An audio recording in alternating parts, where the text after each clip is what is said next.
لیکن بندے گناہ کر کر کے، شرک کر کر کے، بدعتیں کر کر کے، شراب نوشی کر کر کے، حرام کھا کھا کر، حرام کی کاروبار کر کر کے اپنے آپ کو خود جہنم میں لے جاتے ہیں، تو اس میں اللہ کی رحمت پھر غضب میں بدل جاتی ہے۔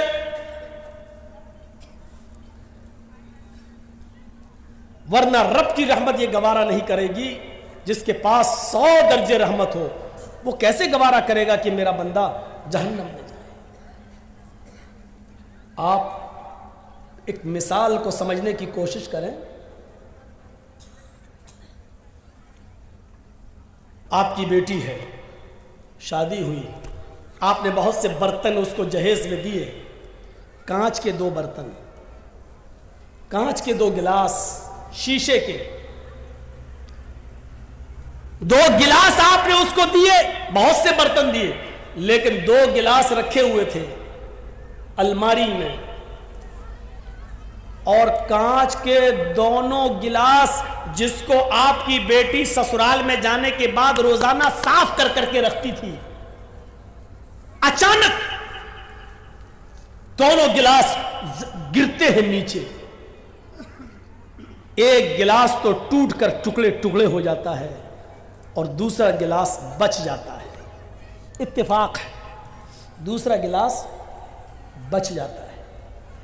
اب آپ سے میں پوچھتا ہوں، آپ کی بیٹی کس گلاس کی حفاظت کرے گی، جو بچ گیا اس کی یا جو ٹوٹ گیا اس کی؟ کوئی بھی عقل مند انسان ہوگا، اس کو اگر کھڑا کر کے پوچھا جائے تو وہ یہی کہے گا، ارے جو ٹوٹ گیا ہے اس کی کیا حفاظت کرے گی، وہ تو چکنا چور ہو گیا ہے، اس کی حفاظت کرے گی جو بچ گیا ہے۔ تو جو گلاس بچ گیا اس کو اٹھائے گی، اس کو پوچھے گی اور پھر رکھ دے گی، اور جو ٹوٹ گیا، چکنا چور ہو گیا، وہ جانتی ہے کہ یہ جڑ نہیں سکتا، اب اس کو گھر میں بھی رکھنا گوارا نہیں کرے گی، جھاڑو سے ادھر ادھر کانچ تو نہیں بکھر گئی، کسی کے پیر میں نہ چپ جائے، اس لیے اس جگہ کو صاف کر کے اس ٹوٹے ہوئے کانچ کے گلاس کو صاف کرے گی اور ایک برتن میں لے کر ڈسٹ بن میں ڈال دے گی یا باہر کوڑے میں جا کر پھینک دے گی، اس ٹوٹے ہوئے گلاس کو کبھی وہ اپنے پاس نہیں رکھے گی۔ کیوں؟ ہر چیز کا ایک کوشچن ہوتا ہے، کیوں؟ یہ بھی ایک کوشچن ہے، وہ صحیح سلامت گلاس کی حفاظت کر رہی ہے، لیکن ٹوٹے ہوئے گلاس کو گھر سے باہر کیوں پھینک رہی ہے؟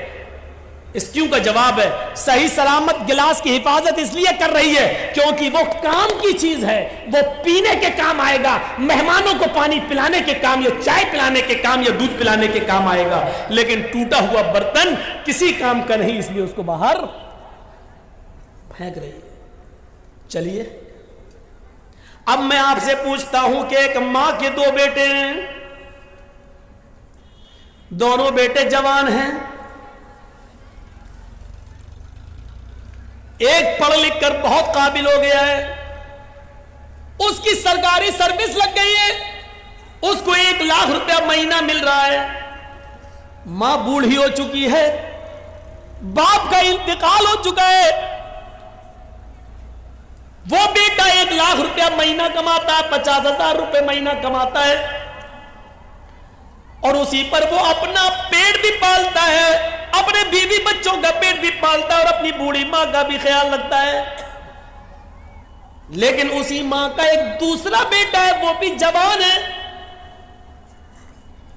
لیکن اس کے دونوں پیروں میں پولیو ہے، لکوا مار چکا ہے، اس کے دونوں ہاتھوں میں کمپن ہے، ہاتھ بھی اس کے لکوا مار چکے ہیں، وہ نہ اٹھنے کے لائق ہے، نہ اپنے سے بیٹھ سکتا ہے، نہ اپنے سے کھا سکتا ہے، نہ اپنے سے پیشاب اور پائخانہ کر سکتا ہے۔ اس بچے کی عمر بھی 18-20 سال ہے،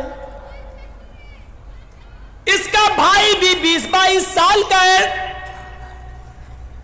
جو کماتا ہے اور اپنی ماں کو کھلاتا ہے، لیکن یہ بیچارہ اپاہج بچہ، دونوں پیروں سے اپاہج، دونوں ہاتھوں سے اپاہج،